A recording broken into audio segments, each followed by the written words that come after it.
Hello students, जैसा कि आप लोग देख रहे हैं आज हम लोग जो है साइंस के बहुत बेहतरीन क्वेश्चन करने वाले हैं। तो ये क्वेश्चन सारे करेंगे और आप रेगुलर बेसिस पे हमारे सारे क्वेश्चन को करते रहेगा। और ग्रुप डी जैसा एग्जाम है, लेखपाली एग्जाम है, चाहे आपका जो अभी कांस्टेबल की भर्तियां आने वाली हैं, इन सभी के लिए बहुत ही इंपॉर्टेंट क्वेश्चन हैं। तो चलिए पहले क्वेश्चन पर बढ़ते हैं हम जरा। पहला क्वेश्चन हमारा क्या कह रहा है? तो पहला क्वेश्चन कह रहा है कि किसने जो है, ये कह रहा है आपका, किसने न्यूटन से पूर्व ही बता दिया था कि सभी वस्तुएं जो है पृथ्वी की ओर गुरुत्वाकर्षित होती है। मतलब ये अट्रैक्शन जो था ये पहले ही किसी ने बता दिया था, न्यूटन ने हमें बताया, उससे पहले भी कोई व्यक्ति बता सका था। तो उसका नाम ये पूछना चाह रहे हैं, तो हम बताएंगे कि ये ब्रह्मगुप्त थे। कौन थे वो? ब्रह्मगुप्त। एक ब्रह्म सिद्धांत इन्होंने एक रचना की है, और उस रचना में इन्होंने पहले ही बता रखा है आपका कि क्या बता रखा है इसमें, कि जो सारी की सारी जितनी भी वस्तुएं हैं वो क्या करती हैं, आकर्षित होती हैं, गुरुत्वाकर्षित होती हैं किसके प्रति? पृथ्वी के प्रति। तो ये बात पहले से ही बोल रखा है किसने? ब्रह्मगुप्त ने। तो ये पूछा जा सकता है, बहुत से लोगों को यही पता है कि न्यूटन ने ये बताया था, लेकिन इससे पहले भी एक हमारे साइंटिस्ट थे इंडिया के, उनका क्या नाम है? तो उनका नाम है आपका ब्रह्मगुप्त। चलिए बढ़ते हैं अगले प्रश्न की ओर। अगला प्रश्न क्या कह रहा है हमारा? तो अगला प्रश्न कह रहा है अंतरिक्ष यात्री निर्वात में सीधे खड़े नहीं हो पाते, उसका कारण क्या होता है? तो अगर वो कोई अंतरिक्ष यात्री है, अगर वो अंतरिक्ष में जाते हैं, निर्वात में जाते हैं और वहाँ पर वो सीधे खड़े नहीं हो पाते, उसके पीछे कारण जो होता है उनका, वो क्या होता है कि जो हमारे पास गुरुत्व होता है वो नहीं होता वहाँ पर। यहाँ पर जी का मान होता है, लेकिन हम जब अंतरिक्ष में जाएंगे तो वहाँ पर निर्वात में जी का मान नहीं हो पाता, और इसी कारण जो है वो लोग सीधे खड़े नहीं हो पाते। समझ रहे हैं आप बात को? चलिए अगले क्वेश्चन में बढ़ते हैं जरा। अगला क्वेश्चन क्या कह रहा है कि अंतरिक्ष यान जो चक्कर लगा रहा है उससे अगर कोई सेब छोड़ा जाए, मतलब कोई अंतरिक्ष यान है वो चक्कर लगा रहा है बार बार, उससे अगर कोई सेब छोड़ा जाए तो सेब जो है वो क्या होगा? पृथ्वी की ओर गिरेगा, कम गति से गतिमान होगा, या अंतरिक्ष यान के साथ साथ उसी गति में गतिमान होगा, या फिर अधिक गति से गतिमान होगा। तो यहाँ पे ध्यान रखिएगा, अगर कोई भी सेब है और अंतरिक्ष यान से छोड़ा जाता है तो उसमें सीधा सीधा वो क्या करेगा? वो अंतरिक्ष यान के साथ साथ उसी के साथ गतिमान हो जाएगा। ये ध्यान रखिएगा। तो इसका जो ऑप्शन है वो कहीं ना कहीं तीसरा ऑप्शन आएगा आपका, कि अंतरिक्ष के साथ साथ ही वो घूमेगा, जितना वो गति कर रहा है उस हिसाब से गतिमान आपका सेब भी करेगा जब अंतरिक्ष में कोई सेब छोड़ देते हैं तो। सही है, क्योंकि वहां पर गुरुत्व बहुत ही कम होता है। चलिए उसके बाद बात करूं, यदि पृथ्वी और सूर्य की दूरी जो है उनके स्थान पर दोगुनी कर दी जाए। हमने कहा हमारे पास जैसे दो होते हैं, m1 और m2, हमारे पास दो पिंड होते हैं कोई भी, ये न्यूटन ने कहा है, तो अट्रैक्ट होंगे एक दूसरे के प्रति। ये होंगे, उनके बीच की दूरी क्या होगी? r। तो r जो होती है उनकी क्या होती है? रेडियस से ली जाती है। तो r हमने ले ली, तो हमने बताया था F बराबर g m, अर्थ ला लेते हैं, m सन ले लेते हैं, अपॉन में r²। अब वो कह रहे हैं इनके बीच की जो रेडियस है वो क्या करते हैं? हम दुगनी कर दें। अगर रेडियस दुगनी कर देंगे तो क्या होगा? 2r हो जाएगा ये, और 2r का स्क्वायर मतलब 4r, मतलब 1/4 हो जाएगा। तो कितना हो जाएगा? चौथा भाग बन जाएगा ये।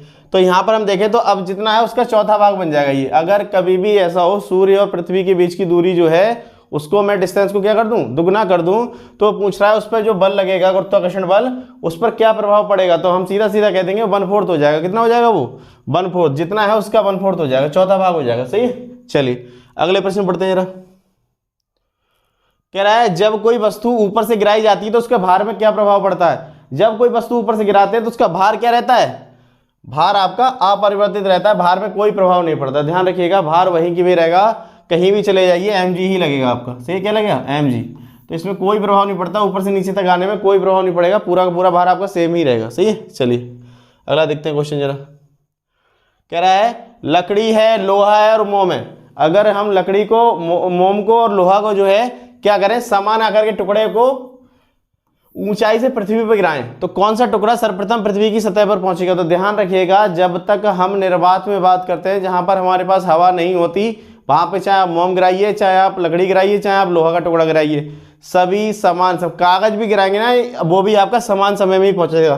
तो सभी साथ साथ पहुंचेंगे। ध्यान रखना, यदि हम निर्वात में, यानी कि वहां पर जहां पर हवा ना हो, तो वहां पर हम क्या करेंगे?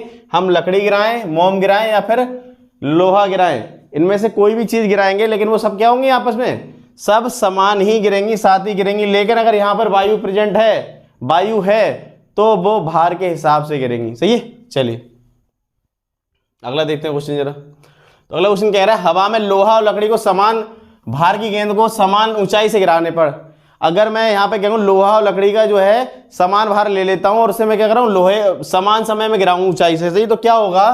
तो उसमें लकड़ी की जो गेंद है वो बाद में गिरेगी, क्योंकि लोहा थोड़ा भारी होता है लकड़ी की अपेक्षा। तो लकड़ी जो है वो बाद में गिरेगी और लोहा पहले गिर जाएगा। सही है। चलिए अगला देखो जरा, किसी पिंड का भार, अगर किसी पिंड का भार अगर मैं देखूं तो किसी पिंड का भार होता है वो ध्रुवों पर सबसे ज्यादा होता है। ध्रुव जो होते हैं हमारे पास, तो ध्रुवों पर ध्यान रखना, सर्वाधिक हो, कोई भी पिंड हो, लकड़ी हो, कुछ भी हो, लेकिन सर्वाधिक भार अगर हम देखेंगे वहां पर तो क्या हो जाएगा, ध्रुवों पर सबसे अधिक। सबसे अधिक कभी आपसे पूछे तो बताएंगे ध्रुवों पर। अब वो कह रहा है एक पिंड का भार अधिकतम भार, एक पिंड का अधिकतम भार निम्न में से किसमें होता है? तो हम कह सकते हैं हवा में होता है, जल में होता है, हाइड्रोजन में होता है, नाइट्रोजन में। तो ये हमारे पास 4 ऑप्शन है, तो हम बताएंगे यहाँ पर कि जो होने वाली संभावना है वो आपकी हाइड्रोजन में रहेगी, क्योंकि हाइड्रोजन बहुत हल्की होती है और तो वहीं पर कहीं ना कहीं आपका सबसे अधिक भार होगा। जो सबसे ज्यादा हल्का होगा उसमें सबसे ज्यादा भार होगा, तो यहाँ पे हमारे पास क्या ऑप्शन आ जाएगा, तो हाइड्रोजन आ जाएगा। चलिए अगले प्रश्न बढ़ते हैं जरा। अगला प्रश्न क्या कह रहा है हमारा,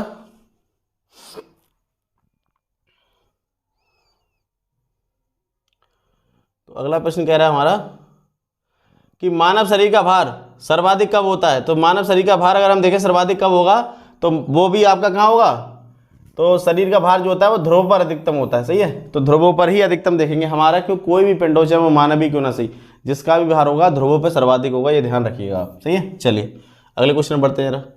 अगला क्वेश्चन क्या कह रहा है, भारहीनता होती है, तो भारहीनता कभी भी अगर दर्शाई जाती है तो ध्यान रखना उस समय गुरुत्वाकर्षण बिल्कुल शून्य हो जाएगा, क्योंकि उसका भार किधर लगेगा, ऊपर की ओर, और एक नीचे को लगेगा तो निगलेक्ट हो जाएंगे वो आपस में। तो यहाँ पर हम बात करें तो गुरुत्वाकर्षण की जो स्थिति होती है क्या हो जाती है, बिल्कुल शून्य हो जाती है। यहाँ पर गुरुत्वाकर्षण शून्य हो जाएगा, तब कहीं कोई वस्तु भारहीन दिखाई देगी। सही है, ऊपर भी आपका लगे, ऊपर लगने लगेगा, सीधा सीधा ये है कि गुरुत्वाकर्षण ऊपर लगने लगेगा, नीचे जो लगता था तो उनका जो हम कॉम्बिनेशन बनाएंगे तो क्या हो जाएगा, शून्य हो जाएगा। तो जब तो गुरुत्वाकर्षण शून्य हो जाता है इस समय वस्तु कैसी होगी, भारहीन होगी।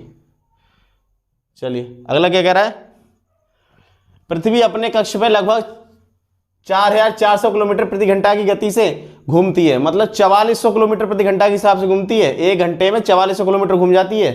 अगर उसमें बात करें इस तेज गति को हम अनुभव क्यों नहीं कर पाते, जबकि हमें ये लगता है कि हम बिल्कुल नॉर्मल खड़े हुए हैं, हमें ऐसा लगता है कि पृथ्वी घूम ही नहीं रही है, लेकिन एक्चुअल में वो घूम रही है। कितनी की स्पीड से, 4400 किलोमीटर प्रति घंटा। सही है, तो यहाँ पर देखो कह रहा है पृथ्वी के आकार की अपेक्षा में हम बहुत छोटे होते हैं, पृथ्वी बहुत बड़ी है, हम बहुत छोटे हैं, इससे कोई प्रभाव पड़ता नहीं, इससे कोई प्रभाव नहीं पड़ता। अपने कक्ष में पृथ्वी की गति की अपेक्षा में हमारी जो गति है वो क्या होती है, शून्य होती है। संपूर्ण सूर्यमंडल भी चलायमान होता है, पूरा सूर्यमंडल भी घूम रहा है, इस चक्कर में ऐसा हो रहा है, या पृथ्वी का गुरुत्वाकर्षण निरंतर हमें पृथ्वी के केंद्र की ओर खींचता रहता है, पृथ्वी केंद्र की ओर हमें खींचता रहता है, इससे कोई प्रभाव नहीं। हम सीधी सीधी बात कह रहे हैं कि हम अपने कक्ष में पृथ्वी की गति जो होती है उसकी अपेक्षा हमारी गति शून्य हो जाती है। 4400 किलोमीटर प्रति घंटा के हिसाब से कोई घूम रहा है और हम वहां पर ऐसे ही नॉर्मल चल रहे हैं, तो हमारी गति उसके मुकाबले क्या है, शून्य है, और इसी वजह से हमें ऐसा लगता है कि हम घूम ही नहीं रहे हैं, पृथ्वी घूम ही नहीं रही है, लेकिन ऐसा है नहीं, एक्चुअल में पृथ्वी घूम रही है, तो उसके साथ हम भी चक्कर लगा रहे हैं। सही, चलिए अगला प्रश्न क्या कह रहा है, कृत्रिम उपग्रह पृथ्वी से सुस्पष्टता से ट्रैक किया जा सकता है, तो उसके लिए डॉपलर प्रभाव ध्यान रखिएगा। डॉपलर प्रभाव ये कभी चर्चा होगी तो हम बताएंगे उसमें। तो डॉपलर प्रभाव जो होता है वो बहुत ज्यादा इंपॉर्टेंट होता है, उसके द्वारा ही हम किसी ना किसी जो है पृथ्वी को ट्रैक किया जा सकता है, कोई उपग्रह होगा कृत्रिम तो उसको। सही है, चलिए अगली बात करें, अपने कक्ष में एक उपग्रह पृथ्वी के चक्कर लगाता रहता है, और ऐसी निम्न में से किस कारण होता है ये? तो ध्यान रखना, जो पृथ्वी चक्कर लगाता रहता है पृथ्वी का उपग्रह कोई भी, तो उसका कारण होता है केंद्राभिमुखी बल, यानी कि अभिकेंद्र बल। क्या, अभिकेंद्र बल, ध्यान रखना, अभिकेंद्र बल होता है जो केंद्र की ओर लगता है, और इसी कारण क्या होता है, जो भी उपग्रह होता है पृथ्वी की चारों ओर चक्कर लगाता रहता है, चाहे वो पृथ्वी सूर्य के चक्कर लगाए, चाहे चंद्रमा पृथ्वी के चक्कर लगाए, या कोई उपग्रह वैसा भी कोई चक्कर लगाए, तो वो क्या होगा हमारे पास, अभिकेंद्र बल के कारण, अभिकेंद्र बल के कारण। सही है, ध्यान रखिएगा, बहुत इंपॉर्टेंट क्वेश्चन है, और ये आपके ग्रुप डी जैसे एग्जाम में, पुलिस जैसे एग्जाम में, और जो आपका जो लेखपाली का एग्जाम है उसमें बहुत ज्यादा मायने रखेगा, और यहाँ इवन आपका सुपर टेट का भी कोई एग्जाम हो रहा है तो उसमें भी बहुत ज्यादा इंपॉर्टेंट साइंस, 10 नंबर की साइंस उसमें आने वाली है। सही है, तो ये सारे के सारे क्वेश्चन आप कर लीजिएगा, तो कहीं ना कहीं आपको बहुत ज्यादा मदद हो जाएगी। तो रेगुलर हमसे जो है ऐसे जुड़े रहिएगा, और मैं आपको बहुत बेहतरीन क्वेश्चन कराता रहूंगा। ये लगभग मैं 1000 क्वेश्चन की सीरीज चलाऊंगा आपकी, तो मैं बता रहा हूँ अगले 1 महीने के अंदर मैं आपको 1000 क्वेश्चन याद करवा दूंगा साइंस के। सही है, चलिए बढ़ते हैं अगले प्रश्न की ओर। अगला प्रश्न क्या कह रहा है, किसी लिफ्ट में बैठे हुए व्यक्ति को अपना भार कम मालूम पड़ता है, ऐसा क्यों? क्योंकि जब वो लिफ्ट त्वरित होती है तो ऊपर की ओर जा रही होती है, तो उस समय ये जब ऊपर की ओर जा रही होती है तो हमें अपना भार महसूस ही नहीं होता, क्योंकि उसके भार के साथ आ जाते हैं, तो उसमें ये लगता है कि हम बहुत हल्के हैं। तो बैठे हुए व्यक्ति को अपना भार अधिक पता चलता है, तो उसके पीछे कारण क्या आ जाता है, ऊपर जा रही होती है, तो वो महसूस होता है उसको। सही है, चलिए अगर हम आगे बात करें, तो चंद्रमा पर वायुमंडल नहीं होने का क्या कारण है? तो चंद्रमा पर वायुमंडल नहीं है, उसका कारण सबसे बड़ा है इस पर गैस अणुओं का पलायन वेग उसके वर्ग माध्य मूल के वेग से कम होता है। इस कारण क्या होता है? चंद्रमा पर वायुमंडल नहीं होता। सही है, सभी लोग जान रहे हैं। चलिए अगले क्वेश्चन बढ़ते हैं जरा। क्या कह रहा है वो? एक मकान की छत से भूमि की ओर एक पत्थर गिराया जाता है। मकान की छत से अगर नीचे की ओर एक पत्थर गिराए हम तो क्या होगा? उस पत्थर की ऊर्जा, गति ऊर्जा अधिकतम कब होगी? मैक्सिमम ऊर्जा बताइए। तो हम कहेंगे जब पत्थर ऊपर से गिराया जाएगा तो जहां से वो छोड़ा जाता है, छोड़ते वक्त जो ऊर्जा होती है वो मैक्सिमम आपकी क्या होगी? स्थितिज ऊर्जा होती है। लेकिन जैसे जैसे वहां से बढ़ना शुरू करता है तो वो आपकी गतिज ऊर्जा बढ़ना शुरू हो जाती है, स्थितिज ऊर्जा कम होना शुरू हो जाती है। जैसे मान लो ये हमारे पास कोई बिल्डिंग है, अब यहां से हमने क्या किया? एक पत्थर गिराया, यहां से हमने एक पत्थर गिराया इस टाइप से, ये पत्थर नीचे गिरेगा, ऐसे ऐसे गिरते हुए नीचे तक आएगा। और जो ये नीचे आ रहा है पत्थर, तो इसकी क्या होगा? यहाँ पर स्थितिज ऊर्जा कम होती चली जाएगी। स्थितिज ऊर्जा जो होगी आपकी पी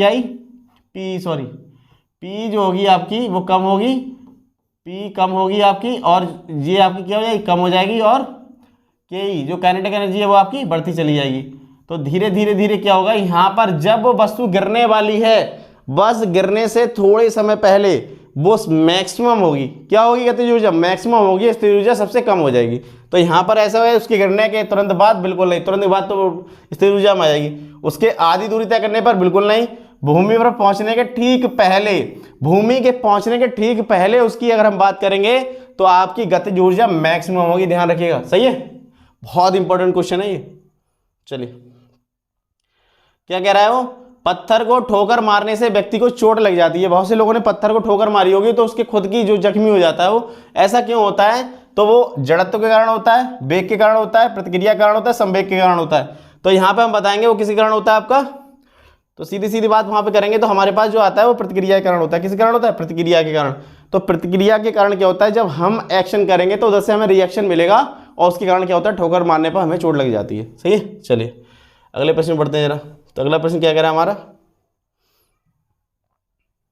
अगला प्रश्न कह रहा है आपका कि यदि पृथ्वी का गुरुत्वाकर्षण बल अचानक लुप्त हो जाए, बिल्कुल खत्म हो जाए, गुरुत्वाकर्षण बल हो ही ना, तो क्या होगा? तो निम्न में से कौन सा परिणाम सही होगा? बिल्कुल। तो कह रहा है वस्तु का भार शून्य हो जाएगा परंतु द्रव्यमान वही रहेगा। वस्तु का द्रव्यमान शून्य हो जाएगा परंतु भार वही रहेगा। वस्तु का भार और द्रव्यमान दोनों शून्य हो जाएंगे, वस्तु का द्रव्यमान बढ़ जाएगा। तो ध्यान रखिएगा, ऐसी कंडीशन कभी होगी तो जो हमारे पास mg लगता है वो किसके कारण लगता है?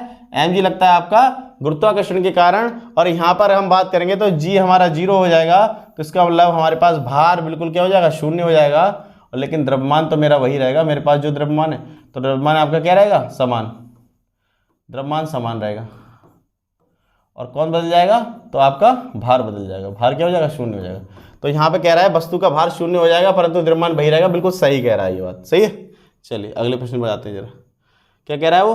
कि पृथ्वी के चारों ओर परिक्रमा कर रहा कृत्रिम उपग्रह इसलिए पृथ्वी पर नीचे नहीं गिरता क्योंकि पृथ्वी का आकर्षण जो होता है वो क्या करता है? उसकी गति के लिए ही आवश्यक त्वरण जो होता है, आवश्यक जो त्वरण होता है वो प्रदान कर देता है। जो वो गति कर रहा है उसके लिए आवश्यक जो त्वरण होता है वह प्रदान कर देता है। इस चक्कर में ऐसा होता है वो गिरता ही नहीं है। सही है, चलिए